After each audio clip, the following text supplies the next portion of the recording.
Assalamualaikum warahmatullahi wabarakatuh.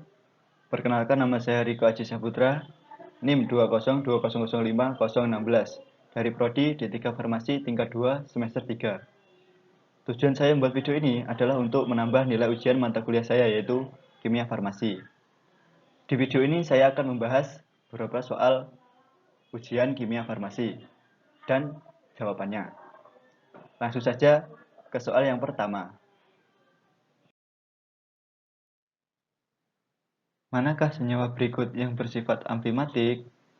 Jawabannya adalah A. Lipid. Karena membran lipid tersebut memiliki ujung yang bersifat hidrofobik dan ujung lainnya yang bersifat hidrofilik. Oleh karena itu, senyawa lipid adalah senyawa yang bersifat amfimatik. Selanjutnya adalah soal nomor 2. Dari artikel H.C. Stephenson DKK 2017 menjelaskan beberapa senyawa aktif yang berperan sebagai anestesi lokal, diantaranya lidokain, prilokain, bupivakain, dan mepivakain. Manakah pernyataan yang benar dari pernyataan berikut? Jawabannya adalah A.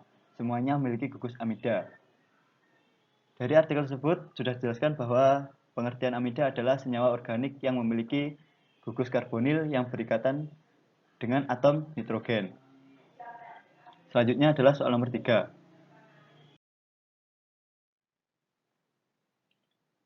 Dari artikel Stephen M. Noha DKK 2017 yang menunjukkan snapshot akhir dari simulasi perhitungan molekular dinamis sebagai gambar berikut. Dari data diperoleh adanya interaksi polar antara senyawa agonis dengan beberapa residu asam amino dari opioid reseptor. Manakah residu asam amino yang dimaksud? Jawabannya adalah A. Asam aspartat di posisi 147 dan tirosin di posisi 148. Dari artikel tersebut dijelaskan bahwa residu asam amino yang terlibat dalam interaksi polar diilustrasikan yaitu D147 dan Y148. Selanjutnya adalah soal nomor 4. Dari artikel H.C. Stephenson DKK 2017 menyampaikan bahwa salah satu senyawa yang memiliki aktivitas seperti morfin yaitu senyawa PZM21. Pada artikel tersebut disampaikan bahwa senyawa PZM21 akan berinteraksi dengan asam amino yang ada pada reseptor opioid. Residu asam amino apakah yang dimaksud? Jawabannya adalah A. Dari artikel tersebut sudah dijelaskan bahwa senyawa kemudian menghasilkan PZM21 yang dirancang untuk memanfaatkan ikatan hidrogen yang dimediasi air dengan H297. Selanjutnya adalah soal nomor 5. Dari artikel Stephen M. Noha DKK 2017 yang menunjukkan snapshot akhir dari simulasi perhitungan molekular dinamis sebagai gambar berikut. Dari data diperoleh adanya interaksi polar antara senyawa agonis dengan beberapa residu asam amino dari opioid reseptor. Apa jenis interaksi tersebut? Jawabannya adalah A. Ikatan hidrogen saja. Dari artikel tersebut dijelaskan bahwa menggabungkan 2B 14 mm digambarkan dengan menunjukkan snapshot dari akhir lintasan MD yang dihitung untuk meneliti kecenderungan untuk membentuk ikatan hidrogen. Selanjutnya adalah soal nomor 6. Pada artikel Gregory Sliwowski DKK 2014 yang telah membahas tentang pengembangan obat untuk menghambat helikase pada virus hepatitis C.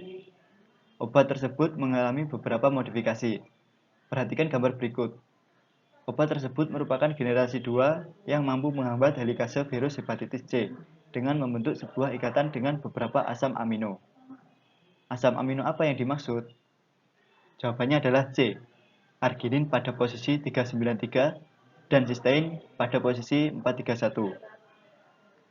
Dari artikel tersebut sudah dijelaskan penulis mengidentifikasi dua residu ligan yang dapat berinteraksi untuk menghambat aktivitas helikase, yaitu arginin 393 yang berinteraksi dengan untai DNA dan cysteine 431 yang terletak 10 dari arginin 393, yang atom belerangnya dapat mengikat ligan ke DNA situs mengikat. Untuk itu jawabannya adalah C. Selanjutnya adalah soal nomor 7. Dari artikel Neha Konderi DKK 2019 membahas interaksi beberapa senyawa dengan reseptornya. Perhatikan gambar berikut. Residu asam amino manakah yang memberikan interaksi hidrofobik? Jawabannya adalah A. Asam glutamat 63 dan 398. Dari artikel tersebut sudah dijelaskan bahwa residu protein yang diwakili di sepanjang busur terlibat dalam interaksi hidrofobik. Sedangkan residu yang terlibat dalam ikatan hidrogen diwakili menggunakan garis putus-putus. Selanjutnya adalah soal nomor 8. Dari artikel Ging Tong Zhou DKK 2019 menggunakan GPCRS dari 45 kelas A. Berapa total struktur yang tersedia? Jawabannya adalah A. 234. Dari artikel tersebut sudah disebutkan bahwa kerangka kerja untuk mengukur perubahan konformasi dengan menganalisis perubahan konformasi dalam 234 struktur dari 45 GPCRS kelas A. Kami menemukan jalur aktivasi GPCR umum yang terdiri dari 34 pasang residu dan 35 residu. Selanjutnya adalah soal nomor 9. Dari artikel Ging Tong Zhou DKK 2019 menjelaskan peristiwa yang terjadi pada reseptor setelah ada aktivasi dari senyawa aktif. Perhatikan gambar berikut. Manakah pernyataan yang benar terkait dengan peristiwa yang dialami oleh reseptor tersebut? Jawabannya adalah A. Menghilangkan interaksi TM3 ke TM6 dan membentuk interaksi TM3 ke TM7. Karena dari jurnal tersebut sudah dijelaskan bahwa aktivasi GPCR paling baik adalah oleh gerakan keluar TM6 dan gerakan ke dalam TM7 yang menghasilkan peralihan kontak TM3 dari TM6 ke TM7. Selanjutnya adalah soal yang terakhir, yaitu soal nomor 10.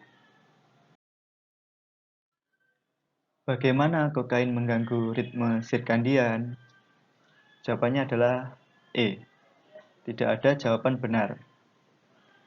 Karena gangguan penyalahgunaan zat terkait dengan perubahan ritme sirkadian meskipun jalur molekuler dan saraf yang terlibat belum sepenuhnya dijelaskan. Obat adiktif seperti kokain menginduksi peningkatan pesat kadar dopamin di otak. Baik, itu tadi pembahasan beberapa soal ujian kimia farmasi yang dapat saya sampaikan. Apabila ada pembahasan yang kurang tepat, mohon dimaklumi. Dan semoga video ini bermanfaat bagi Anda semua. Sekian dari saya. Wassalamualaikum warahmatullahi wabarakatuh.